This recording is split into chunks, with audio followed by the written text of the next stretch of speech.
Question है आपका, कितने त्रिभुज है दिए गए फिगर में, ये आपको यहाँ पर काउंट करना है। तो इसके लिए हम यहाँ पर जो आपका ये नीचे वाला फिगर है इसको हमें फिगर नंबर फर्स्ट कंसीडर करते हैं और ऊपर वाले फिगर को हमें फिगर नंबर सेकंड कंसीडर करते हैं। मतलब इसे हमें सेकंड कंसीडर किया और नीचे वाले को फर्स्ट कंसीडर किया। तो फिगर नंबर फर्स्ट की हम बात करते हैं तो कुछ इस प्रकार का डायग्राम आपके पास में गिवन है। कभी भी आपके वर्ग या आयत के अंदर त्रिभुजों की संख्या पूछी जाए तो छोटे त्रिभुजों की संख्या काउंट करके उसका डबल करेंगे तो टोटल आपके त्रिभुज निकल जाएंगे। तो छोटे त्रिभुज कितने हैं? 1 2 3 4 5 6 7 8। तो 8 यहाँ पर छोटे त्रिभुज है तो 8 का डबल कितना हो जाएगा? 16 हो जाएगा। तो फिगर नंबर फर्स्ट से आपके कितने त्रिभुज बने? 16 त्रिभुज आपके बन गए। इसी प्रकार फिगर नंबर 2 की बात करें तो शीर्ष से खींची गई रेखाएं आधार को कितने भागों में बांटती है वो यहाँ पर कैलकुलेट करेंगे। तो 1 + 2 3 भागों में बांटती है। तो यहाँ पर कितने त्रिभुज बन जाएंगे? यहाँ पर आपके 3 त्रिभुज बन जाएंगे। तो फिगर नंबर फर्स्ट से 16 त्रिभुज बने, फिगर नंबर 2 से 3 त्रिभुज बने। अब आगे हम देखते हैं कौन से त्रिभुज आपके यहाँ से बनेंगे। तो आपका एक त्रिभुज ये बना हुआ है और ये इसी के साथ लगा हुआ एक ये त्रिभुज बना हुआ है। तो यहाँ से आपके 2 त्रिभुज और बन रहे हैं इस वाले पॉइंट से। तो यहाँ पर 2 त्रिभुज हो गए और इस वाले पॉइंट को जोड़ने पर आपका ये छोटा वाला त्रिभुज एक बना। इसी प्रकार ये आपका एक बड़ा वाला त्रिभुज बन गया। तो इस पॉइंट से भी आपके 2 त्रिभुज बन जाते हैं और सभी आकृतियों को हम जोड़ देते हैं तो आपका ये बड़ा वाला त्रिभुज यहाँ पर बन जाता है जिसमें सभी आकृतियाँ आपकी कवर है। तो एक त्रिभुज यहाँ से भी बन जाता है। अब हम इन्हें जोड़ने की कोशिश करते हैं। तो 16 आपके यहाँ से बने, 3 आपके यहाँ से बने, 2 और 2 यहाँ पर बने तो 4 हो गए, प्लस एक सबको मिलाने से बना तो एक त्रिभुज आपका ये हो गया। सबको हमने जोड़ा तो 16 और 3 कितना हो गया? 19 हो गया। 19 और 1 20 हो गया। 20 और 4 24 हो गया। तो 24 त्रिभुज तो यहाँ पर आपके हो चुके हैं। और ये आपके जो ये वाली लाइन है उससे और ये वाले फिगर को जोड़ने पर यहाँ पर एक त्रिभुज ये जनरेट हुआ। इसके अलावा ये त्रिभुज भी आपका जनरेट हुआ तो 2 त्रिभुज और एक्स्ट्रा बने। तो 24 और 2 कितने हो गए? आपके 26 त्रिभुज हो गए। और इसके अलावा भी आपके यहाँ पर जो त्रिभुज और बन जाएंगे, एक त्रिभुज कुछ इस प्रकार से बनेगा जिसमें आपने ये वाला आधार यहाँ पर कंसिडर किया और ये वाली रेखा को मिलाया तो यहाँ पर एक त्रिभुज और जनरेट होगा। तो इस प्रकार से एक त्रिभुज इधर बना और एक त्रिभुज इधर बना तो 2 त्रिभुज और बन गए। तो 26 और 2 कितना हो जाएगा? 28 हो जाएगा। तो टोटल त्रिभुज कितने हो जाएंगे? 28 हो जाएंगे, जो कि ऑप्शन नंबर बी में गिवन है।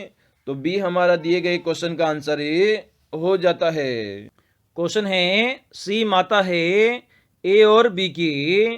तो सी को हमने माता बनाया, इसके 2 बच्चे हैं ए और बी। आगे कहा गया है यदि डी पति है बी का, तो बी यहाँ पर लड़की है और इसका जो पति है उसका क्या नाम है? डी है। तो ये तो यहाँ पर पति हो गया और ये यहाँ पर पत्नी हो गई। और ये पुत्री किसकी है? ये यहाँ पर पुत्री सी की है। और आगे कहा गया है सी कौन है डी की। तो सी और डी में यहाँ पर संबंध पूछा गया है। तो सी माता है तो इसे हम नेगेटिव से शो करते हैं और ये डी पुरुष है तो इसे प्लस से शो करते हैं। तो जो बेटी होती है, पुत्री जो होती है, उसका जो पति होता है वो क्या लगता है माता का? वो आपका दामाद लगता है। क्या लगता है? दामाद आपका लगता है। तो डी सी का डी से संबंध पूछा गया है तो डी की सी क्या लग जाएगी, सासू लग जाएगी। क्या लग जाएगी, सांस लगेगी, जो कि हमें ऑप्शन नंबर बी में गिवन है। तो बी हमारा दिए गए क्वेश्चन का आंसर हो जाता है। क्वेश्चन है आपका, अमन ने नमन से तेज दौड़ता है। तो अमन को यहां पर हमने तेज दौड़ा दिया, किससे, नमन से। अमन और नमन यहां पर हमने लिख दिया और ग्रेटर देन का चिन्ह लगा दिया, जिससे कि अमन तेज हो जाएगा और नमन धीरे हो जाएगा। उसके आगे कहा गया है, दीवान मोनू से तेज दौड़ता है। तो यहां पर हमने दीवान लिखा, वो किससे तेज दौड़ता है, वो आपका मोनू से तेज दौड़ता है।